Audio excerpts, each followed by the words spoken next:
Can you describe an average workday at RCA? Well, supposed to be there at 8 o'clock, but quite often I'd get there at 8:15 or something like that. And funny story, I can tell about that too. Don Parker was the chief engineer at that time, and every once in a while he would be at the front door where everybody's coming in, and you'd be coming in 15 or 20 minutes late. And Tom would say, "How you doing, Al?" So this could get a little embarrassing, but it was very informal. You could take a break whenever you want. It didn't, there was, they had a set lunchtime, I don't know, 11:30 or 12:30, something like that.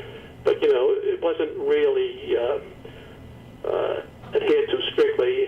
For some reason or other, you didn't have to say, "Look, I want to take my lunch from 1 to 2 or something like that." Well, you do have to let people know that you're not going to be there, but there would be no pressure on you, to conform to some rigid hours. And if you wanted to take time off, they used to give us personal business days and sick days, and I think that things were pretty good, pretty relaxed, and most of the managers were very good, and I guess that kind of sums it up. What kinds of changes were made over the years you were at RCA? Well, one of the changes, of course, what really, really big changes, when I started at RCA, I don't know what it was, 10, 12,000 people there, and I don't know how many buildings. And gradually, as time went by, the number of people working there dropped down, and they started taking down buildings. They must have taken down 6 or 7 buildings while I was there, and by the time I left, it moved down to a few thousand people. I don't know what it was, but that's kind of the biggest change. And then also the type of work, especially in the broadcast division. RCA used to be really good in the TV equipment, broadcast equipment, cameras and stuff like that. And over a period of maybe 4 or 5 years, the Japanese started taking over, and we actually, went out of the broadcast equipment field.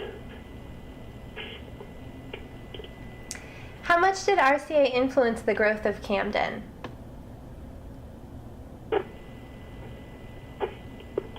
Excuse me, I don't know if you said, I couldn't hear you. How much did RCA influence the growth of Camden? You're still very, very low. I heard something about Camden. How much did RCA influence the growth of Camden? How much did RCA contribute to the growth of Camden? Yes. Well, as I was saying, the company kept shrinking and shrinking, so their contributions to Camden started going down with it. I think when they first started, you go back to the 1930s, and RCA was probably the largest company, maybe besides Campbell Soup.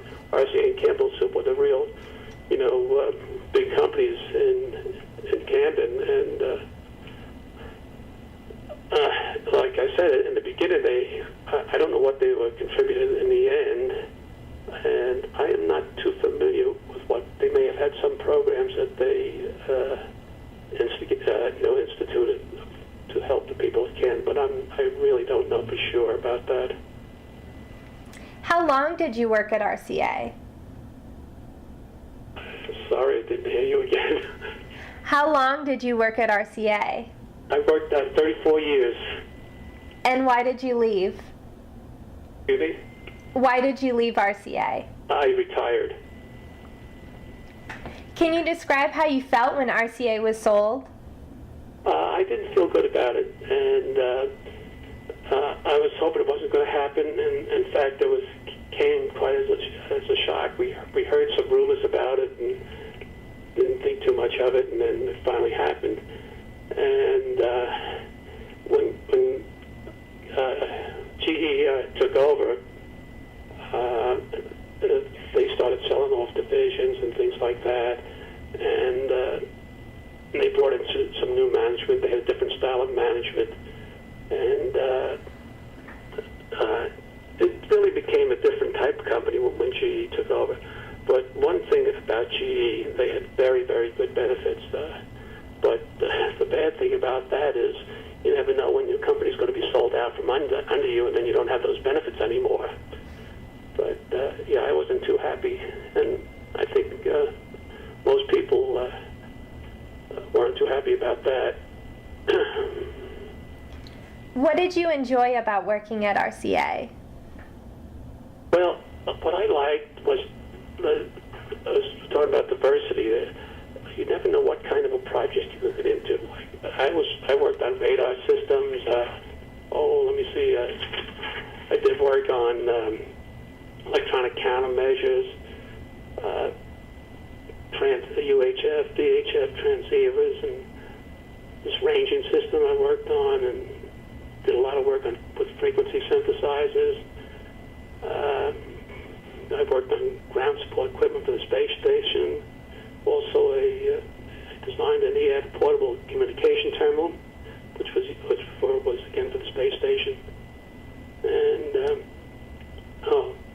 the big thing that I really like I say, you get a lot of different types of assignments, and kept things interesting and very challenging. And like I always said, if things got pretty rough, you always had backup. You could always find someone at RCA that knew something about that particular job you were on. Before I turn off the recorder, is there anything else you'd like to share about your experiences at RCA? I'm sorry again. Your voice is very, very low. I don't know what's wrong. Before I turn off the recorder, is there anything else you'd like to share about your experiences at RCA?